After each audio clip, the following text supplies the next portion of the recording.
नमस्कार विद्यार्थी मित्रांनो, मी गेल्या 8 दिवसाच्या गॅपनंतर खंडानंतर आपल्याशी सुसंवाद साधत आहे. काही वेगळ्या कारणामुळे तुमच्यामध्ये आणि माझ्यामध्ये 8 दिवसाचा खंड पडलेला आहे. त्यामुळे तुमचा अभ्यास, तुमचं चिंतन, या अभ्यासपद्धतीच्या अनुषंगाने तुमचं मंथन किती सुरू आहे हे तुम्हाला माहीत आहे. गेल्या बऱ्याच दिवसापासून आपण BA थर्ड इयरच्या 10व्या अभ्यासपत्रिकेला आपण सुरुवात केलेली आहे आणि या 10व्या अभ्यासपत्रिकेचं नाव आहे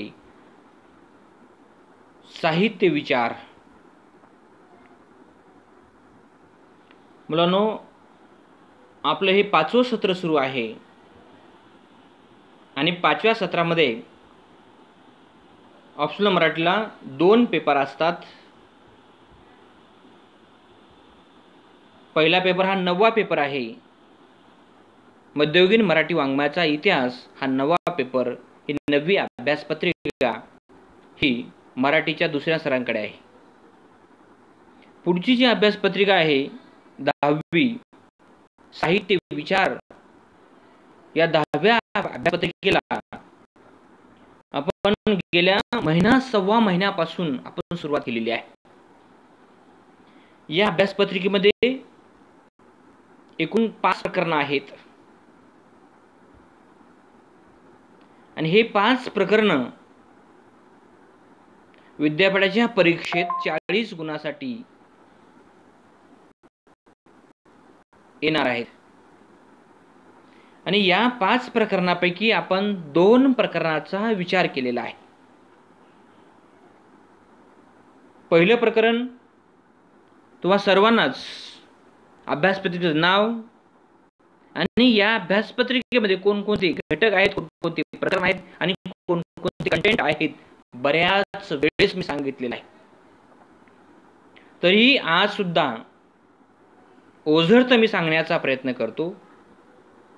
त्यामध्ये पहिलं प्रकरण आहे साहित्याचे स्वरूप आणि विशेष. या प्रकरणाचा सुद्धा डिटेल्समध्ये सविस्तरपणे आपण विचार केलेला आहे. तर हे प्रकरण तुम्ही किती समजून घेण्याचा प्रयत्न केलेला आहे हे तुम्हाला माहीत आहे. BA थर्ड इयर हे तेवढं इझी घेण्याचा प्रयत्न करू नका मुलांनो. तुम्हाला नम्रपणे हात जोडून विनंती करतो. तेवढंसं सोपं नसतं शेवटचा वर्ष, लक्षात घ्या. डिग्रीचा, कोणत्या डिग्रीचा, MBBS असेल, इंजिनिअरिंग असेल, कुठल्याही फॅकल्टीची डिग्रीच्या शेवटचा वर्ष हा तेवढा सोपा नसतो.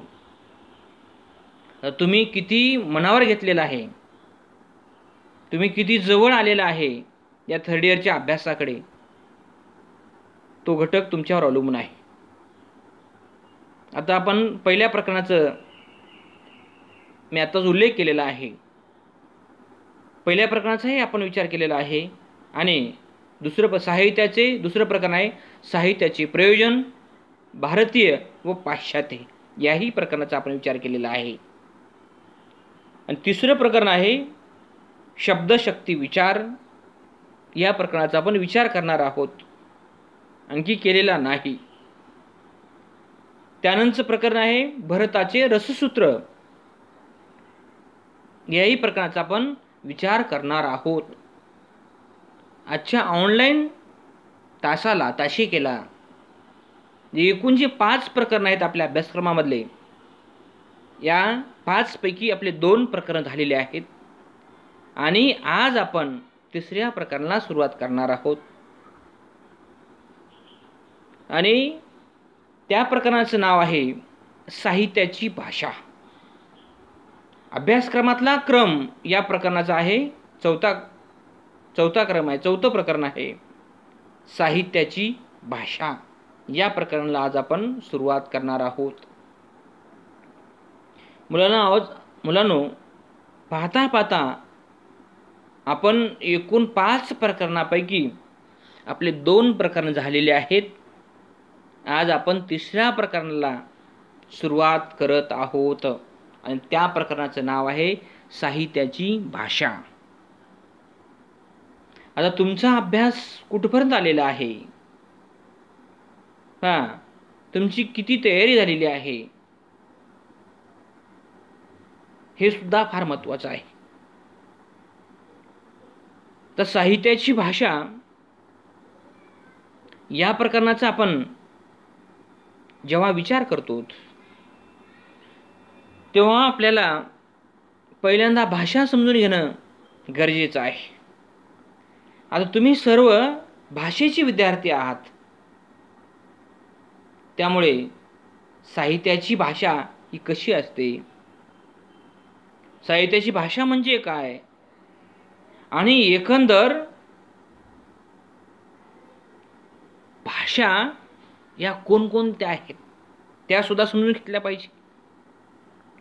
पहिल्यांदा आपण साहित्याची भाषा या प्रकरणाचा आपण विचार करणार आहोत. ही भाषा कशी तयार झालेली आहे, भाषा नेमकी कशाला म्हणतात, या प्रकाराची आपण प्रस्तावना पाहणार आहोत मुलांनो. साहित्याच्या भाषेचा आपण जेव्हा विचार करतो मुलांनो, तेव्हा भाषा हा फार महत्त्वाचा घटक आहे. कारण आपल्याला भाषा सहज वाटते, सोपी वाटते, पण तेवढी ती सोपी नसते. भाषा जर सहज असली असती, भाषा जर सोपी असली असती, तर प्रत्येक माणूस हा चंद्रावर गेला असता, प्रत्येक माणूस कलेक्टर झाला असता, प्रत्येक माणूस सायंटिस्ट झाला असता, वैज्ञानिक झाला असता. सर्वच का होऊ शकत नाही? त्याचं कारणच हे आहे मुलांनो, कारण भाषाच आपल्याला अवगत होत नाही. जेवढी सोपी वाटते भाषा तेवढी सोपी नसते मुलांनो. त्याला ती समजून घ्यावी लागते, अवगत करावी लागते, तेव्हाच ती भाषा सोपी होत असते. आपण भाषेकडे असं सहज पाहतो, भाषा सुद्धा आपल्याला असंच पाहत असते मुलांनो. आपण भाषेकडे कसं पाहतो, भाषा सुद्धा आपल्याकडे पाहत असते. आपण भाषेला वेळ देत नाही, आपण भाषेवर प्रेम करत नाही, मग भाषा आपल्यावर कशी प्रेम करेल मुलांनो? भाषा सुद्धा आपल्यावर प्रेम करणार नाही. आपण भाषेवर उसनं प्रेम करतो, कृत्रिम, बेगडी, तात्पुरतं, तकलादू भाषेवर प्रेम करत असतो.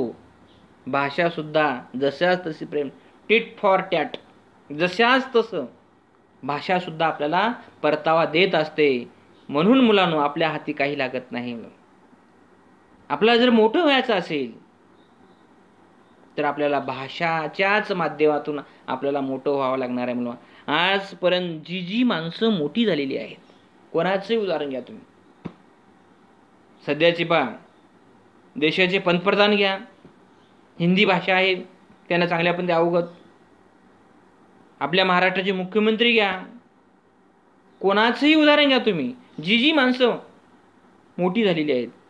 साधं उदाहरण घ्या, आपल्या परिसरातले महाराष्ट्राचे माजी मुख्यमंत्री अशोकराव चव्हाणचं उदाहरण घ्या, स्वर्गीय गोपीनाथराव मुंडेचं उदाहरण घ्या, स्वर्गीय विलासराव देशमुखाचं उदाहरण घ्या. त्यांना भाषा चांगल्यापणे अवगत होती, भाषेचं कौशल्य त्यांच्याकडे परिपूर्ण ज्ञात होतं. म्हणून भाषेच्या माध्यमातून त्यांनी राजकारणामध्ये उत्तुंग अशी भरारी घेतलेली आहे.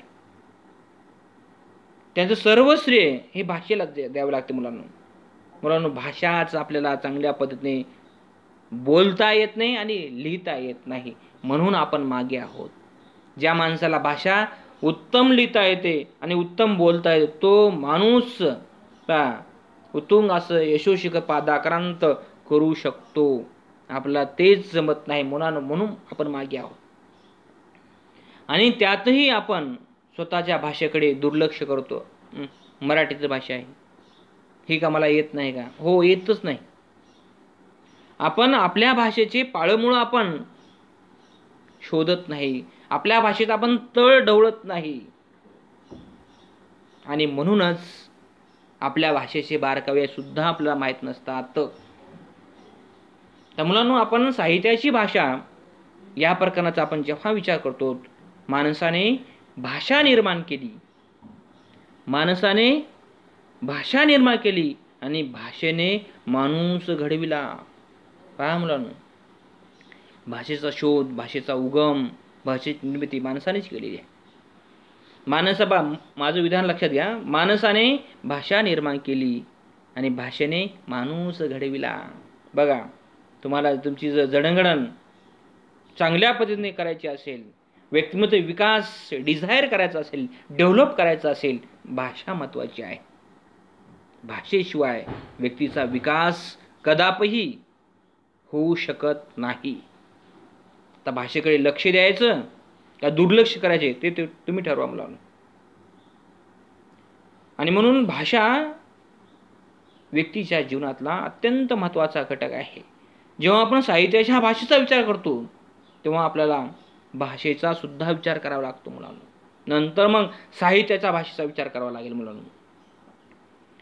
ही भाषेचा आवाका, भाषेचं स्वरूप काय आहे, कसं आहे, भाषा ही कशी कशी निर्माण झालेली आहे, भाषेची खोली, भाषेची रुंदी किती आहे, कशी आहे, आणि आपण कुठपर्यंत आहोत त्याचाही अंदाज, त्याचाही शोध प्रत्येकानं घेणं गरजेचं आहे. त्या भाषेच्या माध्यमातून विचार, भावना प्रकट करण्याचं साधन काय, भाषाच आहे. आपल्या मनातले विचार, भावना प्रकट करण्याचे प्रभावी आणि परिणामकारक साधन भाषा आहे. मुलांनो, भाषा किती महत्त्वाची आहे बघा. आपण भाषेच्या माध्यमातून सगळं काही व्यक्त करत असतो. माणसाला जर भाषा बोलता येत नसेल, व्यक्त होता येत नसेल, माणूस अस्वस्थ होतो मुलांनो. त्याला काहीतरी सांगायचं असते, त्याला काहीतरी बोलायचं असते, त्याला काही मांडायचं असते, ते कशाच्या माध्यमातून, भाषेच्या माध्यमातून. म्हणून भाषा हे प्रभावी साधन आहे. आणि एवढंच नव्हे तर भाषा व्यक्तिमत्व विकासाचे काय अधिष्ठान असं समजले जाते. म्हणून व्यक्तिमत्व विकास अधिष्ठान, व्यक्तिमत्व ज्या माणसाची व्यक्तिमत्व मोठी झालेली आहे, ज्या व्यक्तिमत्व माणसाची व्यक्तिमत्व फुललेले आहेत, आपण ज्या व्यक्तीला आदर्श मानतो, ज्या व्यक्तीला आपण प्रेरणा मानतो, तो व्यक्ती सुद्धा कोणाचंही उदाहरण घ्या. डॉक्टर APJ अब्दुल कलामचं उदाहरण घ्या, डॉक्टर जयंत नारळीकरचं उदाहरण घ्या, परभणीतल्या कलेक्टरचं उदाहरण घ्या, तुम्हाला जे शिकवतात ते प्राध्यापक त्यांचं उदाहरण घ्या मुलांनो. ही सर्व माणसं, या सर्व व्यक्तींचं व्यक्तिमत्व, पर्सनॅलिटी डेव्हलपमेंट कशामुळे झालेली आहे, भाषामुळेच डिझायर झालेली आहे. म्हणून प्रत्येक जी माणसं या जगामध्ये, या देशामध्ये मोठी झालेली आहेत, या सर्व जे थोर पुरुष आहेत, महान व्यक्ती आहेत, प्रेरणादायी व्यक्ती आहेत, या सर्वांचं व्यक्तिमत्व विकासाचं अधिष्ठान फक्त भाषाच राहिलेली आहे मुलांनो. भाषेच्याच माध्यमातून माणूस आकाशाला गवसणी घालू शकतो. भाषा जर चांगली असेल तरच ह्या सगळ्या गोष्टी करू शकतो, अन्यथा काहीच करू शकत नाही. माणसाला सर्व गोष्टी फक्त भाषेमुळे साध्य करता येतात. म्हणून समाज व्यवहाराचे सर्वश्रेष्ठ साधन व्यक्ती आहे, साधन आहे मुलांनो. हे साधन जर आपल्याला जमत नसेल तर माणसाला जगता सुद्धा येत नाही. जगण्यासाठी माणसाला अनेक गोष्टीशी संपर्क साधावा लागतो, अनेक घटकाशी संवाद साधावा लागतो, अनेक बाबीशी विचार विनिमय करावा लागतो, आणि अशा प्रकारचा संवाद, अशा प्रकारचं निवेदन, अशा प्रकारचा विचार विनिमय कोणत्या तरी भाषेच्या माध्यमातूनच करावा लागतो मुलांना. म्हणून समाजामध्ये जीवन जगत असताना व्यवहार करावा लागतो, संपर्क करावा लागतो. म्हणून समाज व्यवहाराचे सर्वश्रेष्ठ साधन जर काय असेल तर काय आहे, ती भाषा आहे मुलांना. तुमच्या लक्षात आलं असेल भाषा किती महत्त्वाची आहे. कारण भाषाच आपल्याला चांगल्या पद्धतीने बोलता येत नाही, चांगल्या पद्धतीने व्यक्त होता येत नाही, म्हणूनच आपल्याला यश मिळत नाही. ही जी कौशल्य आहेत, भाषेचे जे कौशल्य आहे, ज्या व्यक्तीला, ज्या मुलाला, ज्या विद्यार्थ्याला चांगल्या पद्धतीने अवगत झालेला आहे, त्याला चांगले यश मिळतात, चांगले मार्क मिळतात, चांगलं लिहिता येतं, चांगलं बोलता येते, चांगलं भाषण देता येतं, चांगले विचार मांडता येतात. म्हणून भाषा महत्त्वाची आहे मुलांना. त्या भाषेला तुम्ही कशा पद्धतीने तुम्ही विकसित करू शकता, कशा पद्धतीने तुम्ही खतपाणी घालू शकता, त्यावर परतावा अवलंबून आहे. आपण भाषेकडे दुर्लक्ष, आपल्याला वेळच नाही मुलं. आपल्याला भाषेला वेळ द्यायला, भाषेवर प्रेम करायला, भाषेला जीव लावायला, भाषेची मशागत करायला आपल्याकडे अजिबात वेळ नाही. म्हणून आपण मागे पडत आहोत मुलांनो. कोणाचंही उदाहरण घ्या, तुम्हाला आता सांगितलेलं आहे. म्हणून भाषा महत्त्वाची आहे. भाषा प्रत्येक व्यक्तीचा पाया आहे. आणि हाच पाया जर कणखर नसेल, मजबूत नसेल, बेसमेंट चांगलं झालं, भाषेचं बेसमेंट चांगलं झालं नसेल, तर आपल्याला पहिला मजलाही बांधता येत नाही, दुसरा मजलाही बांधता येत नाही. आणि कसा तरी पहिला मजला बांधण्याचा जर प्रयत्न केला, कसा तरी पण तुम्ही, तो टिकणार सुद्धा नाही. दुसऱ्या मजल्याचा विचार लांबच राहिला मुलांना. म्हणून भाषा हा घटक प्रत्येक व्यक्तीच्या जीवनामध्ये महत्त्वाचा आहे. आता तुम्ही म्हणाल सर, भाषा हा शिकण्यासारखा हा घटक आहे का? हो, 100% शिकण्यासारखा घटक आहे. 100% शिकण्यासारखा घटक आहे. आणखी आपल्याला भाषा समजलीच नाही मुलांना, ती भाषा आपल्याला समजून घ्यावी लागणार आहे. तेव्हा ज्या व्यक्तीला जे काही अनेक भाषा असतात, एक तरी भाषा परफेक्ट आपल्याला आली पाहिजे, बोलता आली पाहिजे, लिहिता आली पाहिजे, मांडता आली पाहिजे, परफेक्ट आली पाहिजे. आपल्याला कोणतीच भाषा परफेक्ट येत नाही. आपण आपली स्वतःची स्वभाषा, आपली मदर टंग, मातृभाषा आपण सोडून देतो. आपण दुसऱ्या तिसऱ्या भाषेच्या मागे लागतो. मी असं म्हणत नाही की दुसऱ्या भाषा शिकू नका, असं अजिबात म्हणत नाही. पहिल्यांदा आपली भाषा चांगल्यापणे शिका, आपली भाषा चांगल्यापणे अवगत करा, मग इतर भाषेकडे वळा तुम्ही. कारण एखाद्या व्यक्तीला अनेक जर भाषा येत असतील, तो व्यक्ती पूर्ण जग परिभ्रमण करू शकतो, जगामध्ये फिरू शकतो मुलांना. आणि भाषा जर येत नसेल, तो काहीच करू शकत नाही. म्हणून भाषा अतिशय महत्त्वाचा घटक आहे. या भाषेच्या साधनातूनच आपल्याला आपल्या मनातला विचार पूर्ण करता येतो. आपल्या मनात जी काही ध्येय आहेत, जी काही उद्दिष्ट आहेत, नुसते ध्येय आणि उद्दिष्टे मनामध्ये आणून किंवा विचार व्यक्त करून ती ध्येय उद्दिष्टे पूर्ण होऊ शकत नाही. तर ती ध्येय आणि ती उद्दिष्ट पूर्ण करायचं असेल तर भाषेच्या माध्यमातूनच ज्ञान आपल्याला वाचावे लागेल, आपल्याला ध्येय घ्यावं लागेल, आपली संस्कृती समजून घ्यावं लागेल. भाषा आणि संस्कृतीचा अनुबंध काय आहे तो सुद्धा तपासून पाहावा लागेल. एखाद्या देशाचा इतिहास समजून घ्यायचा असेल तर आपल्याला भाषेचाच आधार घ्यावा लागेल, भाषेचेच आपलं साधन वापरावं लागेल. तेव्हाच आपल्याला एखाद्या राज्याचा, एखाद्या देशाचा इतिहास आणि संस्कृती भाषेच्या माध्यमातून समजू शकते. आणि त्या भाषेमध्ये त्या राज्याचा, त्या देशाचा, त्या समाजाचा इतिहास आणि संस्कृती लिहून ठेवलेली आहे. आणि अशा पद्धतीने आपल्याला भाषेचा विचार करावा लागणार आहे मुलांना. आणि या भाषेच्या अनुषंगाने आपण या प्रकरणाचा विचार करणार आहोत. आपण आता फक्त नुकतं साहित्याची भाषा या प्रकरणाला आपण सुरुवात केलेली आहे आणि प्रत्यक्ष प्रकरणाला आपण आणखी सुरुवात केलेली नाही. आपण साहित्याची भाषा या प्रकरणाचा विचार करत असताना या प्रकारची प्रस्तावना, या प्रकरणाचं प्रास्ताविक पार्श्वभूमीच आपण समजून घेत आहोत. बाकीचा घटक उद्याच्या तासाला पाहू.